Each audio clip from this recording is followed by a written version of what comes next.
Halo, Assalamualaikum warahmatullahi wabarakatuh. Kita bertemu lagi di perkuliahan bahasa Inggris. Kita sudah memasuki pertemuan yang ke-10 ya. Nah, kita akan kembali membahas apa yang sudah Anda lakukan di minggu lalu, yaitu melihat struktur, fungsi, dan uh, isi ya dari video review makanan, yaitu BuzzFeed Worth It, videonya BuzzFeed Worth It. Nah, kita akan bahas sedikit mengenai kenapa sih pada minggu yang lalu Anda menganalisis video tersebut gitu.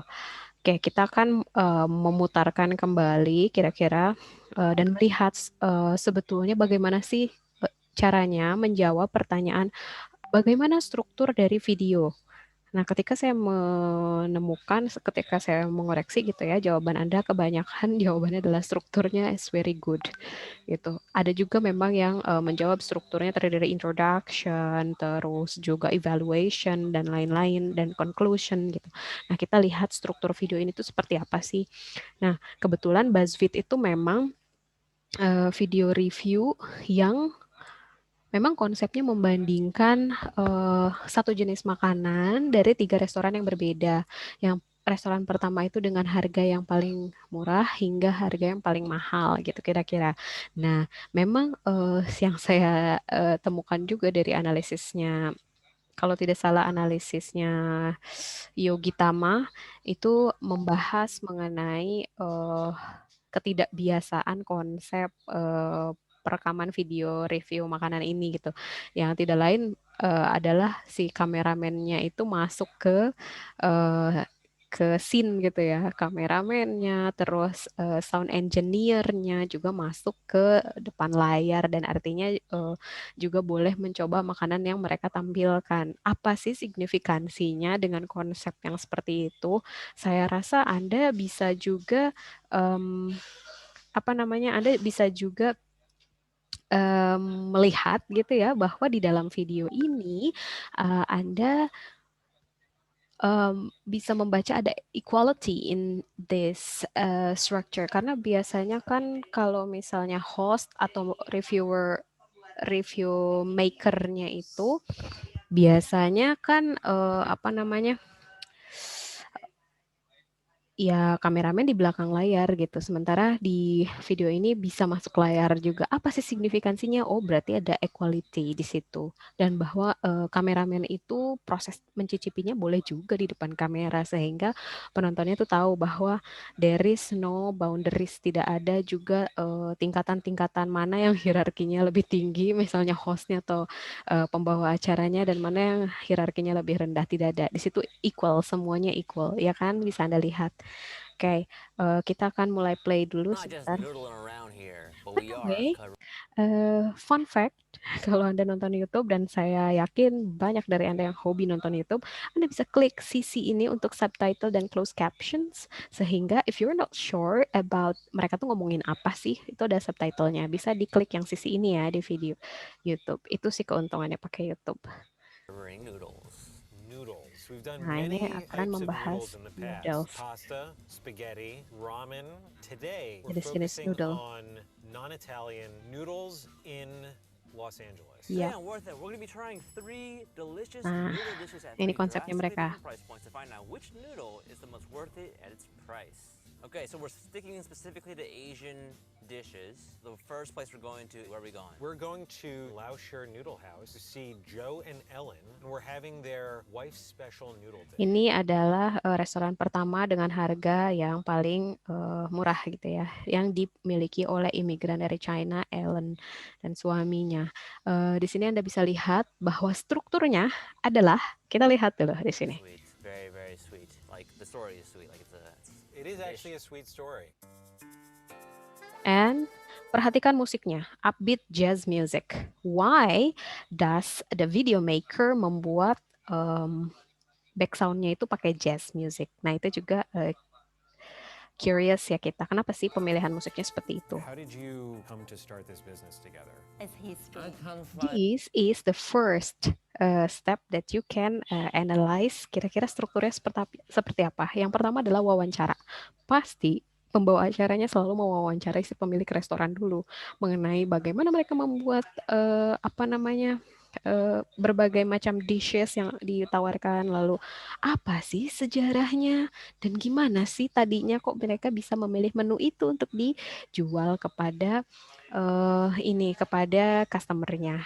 Nah, itu strukturnya. Yang pertama adalah melakukan wawancara untuk menggali histori dari baik restoran maupun makanan yang disajikan di restoran itu. Oke, itu struktur yang pertama. Lalu Anda lihat di It was sini, different than what you were the used to? husband is You want to keep the actually original style. really Chinese, dan ini juga bahasa Inggrisnya sangat ke Chinese Curious how Chinesean many gitu kan ya. styles of noodle Nah, there are from your setelah itu Anda bisa lihat di sini That noodle we usually make stir how the fry. food We're is focusing on made. Jadi the strukturnya yang pertama adalah menggali informasi historis dan faktual mengenai baik makanan maupun restoran yang mereka kunjungi. Yang kedua adalah bagaimana sih cara masaknya makanan itu sehingga siap dikonsumsi oleh customernya. Yang ketiga adalah apa? wife's special noodle dish. Could you Yang tell us ketiga adalah what is this? taste ya, Push mencoba it to the makanannya. Nah, ini pot kan cara directly, pembuatan so it's makanannya. very fresh. They only take 2 or 3 minutes to cook it. The first sauce, the beef. Nah, tasting apa will saja be a ingredients yang little ada bit dalam spicy, and the tomato with makanan itu. To Mhm. Lalu you had the idea to put yang all three terakhir itu biasanya ada I'm gonna go verdict. with vinegar Verdict itu and chili nanti oil. pendapatnya seperti apa, opininya seperti apa mengenai makanan ini. Lihat, kameramen juga bisa mencicipi makanannya di depan kamera. Ini sound engineer-nya bisa juga mencicipi makanannya. Produsernya bisa juga mencicipi makanan di depan kamera. Jadi semua yang ada di belakang kamera itu boleh masuk ke layar gitu. This is a fun amount. Cheers. Cheers. Nah, ini struktur yang ketiga. Yang pertama tadi wawancara untuk mendapatkan historical and factual data. Yang kedua adalah how they make the food. Yang ketiga, ini yang terakhir adalah I'm sorry. I see Annie going like fase mencoba makanan sehingga nanti dapat final verdict-nya. Kira-kira bagaimana Honestly, I'd never heard a rasanya tomato egg before today. makanan Kinda crazy 'cause it's like tersebut. combining all of these Ini kan flavors fungsinya review kan, from berarti my mereka childhood. menyampaikan Just apa all sih those pendapat things mereka is ketika like, mereka mencicipi like it just like mencicipi makanan yang ada di restoran-restoran that's tersebut. Ratatouille. I still haven't seen that movie. Yang harus Anda lakukan pada kesempatan hari ini adalah untuk melihat struktur bahasa yang ada di sini gitu. Jadi kita akan melihat lebih dekat. Kalau kemarin kita cuma melihat di luarnya gitu, dari luar, sekarang kita masuk ke dalam rumahnya, ke dalam susunan bahasa yang digunakan dalam nge-review makanan yang ada di video BuzzFeed Worth It ini. Oke, di sini juga saya memberikan satu pertanyaan mengenai bagaimana sih signifikansi dari aspek kultural yang dibawa dalam video review makanan. Karena ternyata memang alat kita, alat untuk menunjukkan aspek kultural dari suatu negara atau suatu etnis adalah salah satunya dengan makanan gitu. Selain kalau sekarang kalian banyak banget mungkin yang nonton Korean drama atau suka banget K-pop. Nah, itu juga merupakan salah satu soft power dari negara Korea. Mereka mempromosikan budayanya melalui produksi dramanya, produksi musiknya, dan lain sebagainya, dan pesan yang ada di baliknya. Nah, sekarang yang ingin diangkat oleh BuzzFeed Worth It video di sini adalah aspek kultural yang disampaikan melalui makanan. Jadi kita tahu makanan etnis Uyghur, tahu kan, yang kalau di kita marak sekali, sedang dijajah oleh China, sedang dimasukkan ke kamp konsentrasi misalnya. Nah, itu diangkat dengan sangat casual gitu melalui review makanannya gitu. Jadi negara-negara yang mungkin termarginalkan itu akan kemudian secara tidak langsung dipromosikan gitu, dianggap bahwa mungkin portrayal media di luar sana melihat suku Uyghur adalah suku yang tertindas, helpless, hopeless, tapi ada juga gitu bagian dari suku Uyghur yang membuka restoran dan bergerilya berjuang di jalan kultural gitu melalui ya menjual makanan etnik, makanan khasnya Uyghur, lalu melihat gitu ya bahwa mereka tuh suka sekali membuat pernak-pernik perkakas, misalnya teko, teh, dan lain sebagainya itu handmade gitu. How authentic that culture is, right? Gitu. Nah ini masuk ke restoran kedua, Anda lihat background-nya adalah upbeat instrumental music. Ini masuk ke Uyghur, What restorannya. is Uyghur cuisine? The Uyghur region is What is Uyghur cuisine? Kita jadi tahu makanannya Uyghur, suku yang seperti di media itu diportray sebagai suku yang termarginalkan, yang tertindas, tapi mereka punya power. Di sini dalam tayangan ini yang ditampilkan adalah sisi powerfulnya mereka, sisi resilientnya mereka, sisi survivalnya mereka. Melalui apa? Melalui menjual makanan khas atau tradisional dari Uyghur.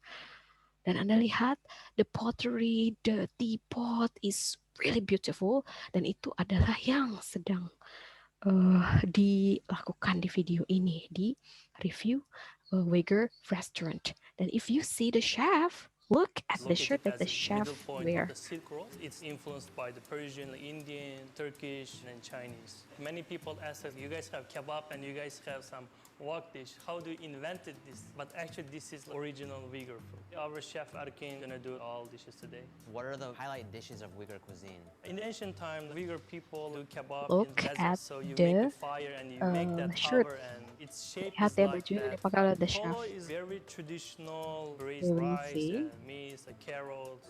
Immediately. So I imagine it's big. Yes, it's huge. I thought this was a noodle episode, Andrew. This is a noodle dish, right? Of course, yeah. They do the interview with a friendly manner, dengan friendly ambience, ya kan? Meskipun di balik keadaan politik yang memanas di Uyghur, keadaan politik yang sangat mencekam gitu ya di Uyghur, tapi interview yang dibangun antara the host and the restaurant owners itu actually very very friendly, casual, santai, but there is power in it. If you see Google Uyghurs, look at the shirt. It comes with Google this is like Uyghurs. very typical Chinese Okay. and Uyghur In terms of the fusion. food We that fry they the chicken produce with gitu oil loh. and peppers and spices, cinnamon, cumin. Jadi dalam melihat video review makanan ini, selain Anda melihat aspek kultural, Anda melihat aspek struktur dari penyampaian review melalui video atau multimodal mode, selain itu juga Anda bisa melihat kan bahwa di situ ada juga penggunaan musik. Apa sih signifikansinya? Mengapa jazz di restoran pertama, lalu upbeat music di restoran kedua, dan lain sebagainya. Itu bisa dilihat juga ya dalam struktur videonya. So this is spicy. We put the potato and we braise half an hour. We also make the handmade noodle. Noodle itself should be chewy. We make the noodle with water, salt, and egg whites. Egg whites in Egg the whites, dough? yeah. Amazing taste. Yang pertama, selalu strukturnya wawancara. Yang kedua, cara masaknya. Yang ketiga adalah baru strukturnya mulai mencicipi makanan dan mereview. Rasanya seperti apa?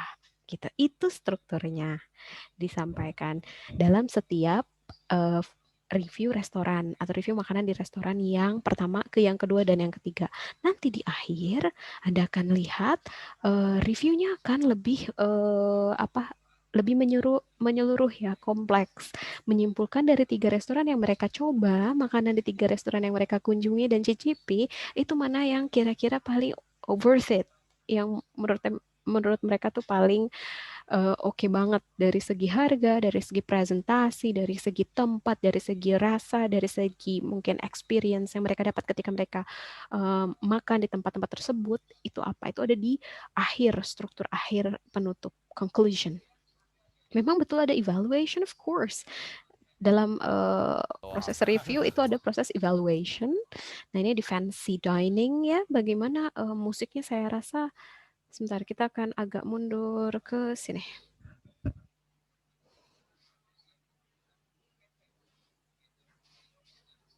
We'll be speaking with Chef Tony. Maybe he can spill the beans on these noodles. That's okay. I mean, Wait, Oprah let's see actually di filmed restoran here, ketiga and ini she musik was yang akan allowed in there, ditampilkan so, apa we're gitu pretty ya. much Oprah.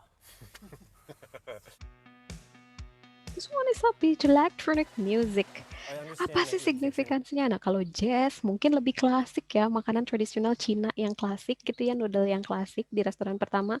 Lalu upbeat music di restoran Wager yang kedua itu ya artinya there is also apa ya, kind of resilience, kind of struggle and power in the presentation of the restaurant and the food itself. In the second restoran itu kan Wager yang sedang ditindas begitu, lalu direpresentasikannya oleh pembuat video ini melalui musik yang upbeat yang merepresentasikan perjuangan kira-kira. Lalu yang di ketiga ini ada electronic and upbeat music.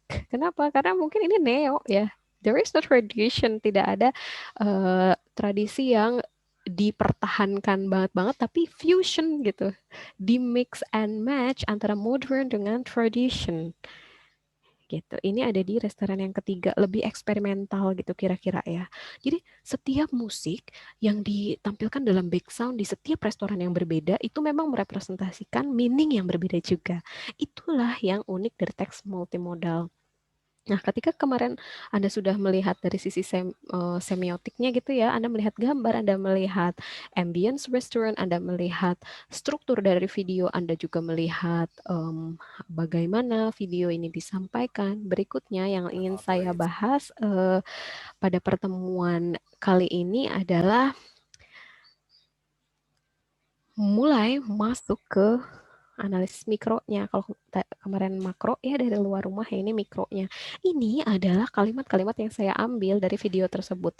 Anda cukup mengambil 3 kalimat aja. Setiap orang masing-masing individu mengambil 3 kalimat dari 3 restoran yang berbeda itu gitu. Misalnya di restoran pertama ambil 1 kalimat, di restoran kedua ambil 1 kalimat, di restoran ketiga ambil 1 kalimat. Jadi ada 3 kalimat yang Anda analisis gitu ya. Jadi saya akan balik lagi sebelum saya berikan tabel analisis bahasanya. Saya ingin menyampaikan dulu perbedaan, ini dasarnya dulu ya, perbedaan antara klausa dengan kalimat. Kalau misalnya contohnya, saya beri contoh.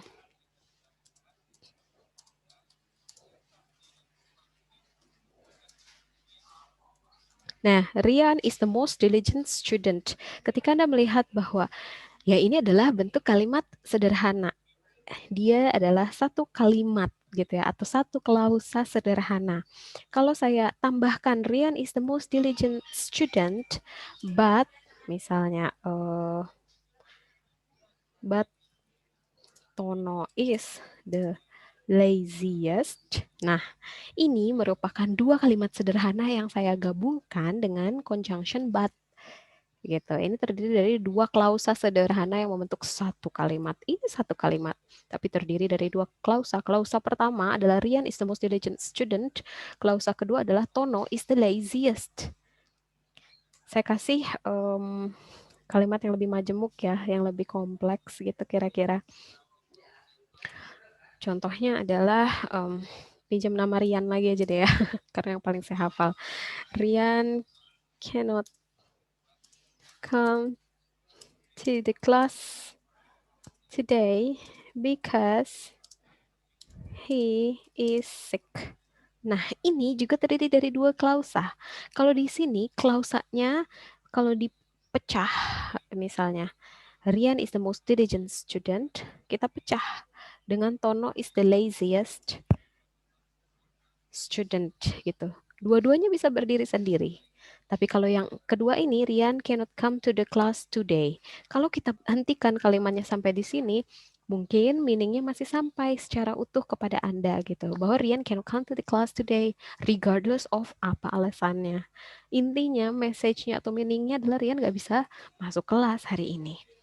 Nah, Yang kedua, because he is sick, ini nggak bisa kita berdirikan sendiri. Kita nggak bisa hilangkan ini, misalnya. Jadi because he is sick. Kalau saya ujuk-ujuk bilang, Rian, because he is sick. Lah Rian akan tanya maksudnya apa? Ujuk-ujuk Anda bilang karena dia sakit. Lah pasti kan butuh main meaning-nya, main message-nya apa? Main message-nya adalah Rian cannot come to the class today because he is sick gitu. Nah ini kalimat yang seperti ini kita sebutnya kalimat majemuk kalau di bahasa Indonesia atau complex sentence kalau di bahasa Inggris gitu. Ada satu klausa yang bisa berdiri sendiri dan klausa berikutnya tidak bisa berdiri sendiri. Nah yang akan Anda analisis adalah kalimat. Jadi kalimat itu bisa sederhana seperti ini, bisa juga gabungan klausa sederhana seperti ini, atau bisa juga kalimat majemuk seperti yang ini. Rian cannot come to the class today because he is sick. Nah, kalau misalnya satu kalimat terdiri dari beberapa klausa, Anda akan bagi per klausa. Misalnya Anda ngambil kalimat di BuzzFeed videonya, Rian is the most diligent student, but Tono is the laziest. Nah, Anda tinggal isikan di sini. Nanti ini akan saya share ke Anda, tinggal Anda ganti-ganti saja ya ininya, isinya. Nah, kita akan buat tabel di sini. Pertama kita hapus dulu ya. Nah, tidak ada where, when, how yang mendahului, maka kita langsung masuk ke who atau what is taking part. Artinya siapa sih subjeknya? Rian. Apa sih yang terjadi? Prosesnya apa gitu? Prosesnya adalah is. Karena is itu masuk ke kata kerja ya gitu. The most diligent student berarti masuknya ke goal scope. Nah, the most diligent student itu memang terlihatnya kok banyak banget, tapi masuk satu kolom ya karena the most diligent student itu nggak bisa dipretelin satu-satu jadi jadi most, jadi diligent, jadi student. Ini adalah satu kesatuan. The most diligent student adalah satu kesatuan. Kita sebutnya sebagai noun group ya atau noun phrase. Terus ini klausa yang pertama.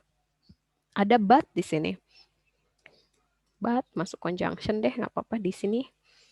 But gitu, Tono berarti masuk sini ya. Is the laziest gitu. Jadi dibagi per kalimat. Kalau kalimatnya terdiri dari dua klausa, maka Anda akan ada dua kolom yang diisi berdasarkan kalimat itu. Gitu.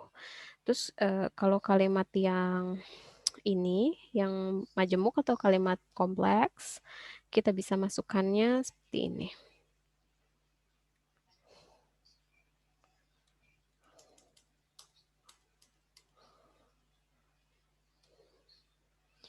Riannya kita masukin ke sini. Ini kita hapus aja deh biar nggak bingung ya. Nah, Riannya kita masukin ke sini.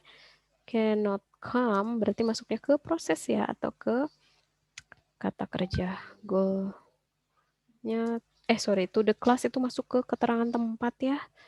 To the class. Dan today itu masuk ke keterangan waktu. Nah, because-nya bisa kita masukin ke sini deh. He is sick. Gitu. Jadi bedakan antara goal scope dengan circumstance atau keterangan. Karena beda ya. Keterangan itu biasanya keterangan tempat, keterangan waktu, atau keterangan cara.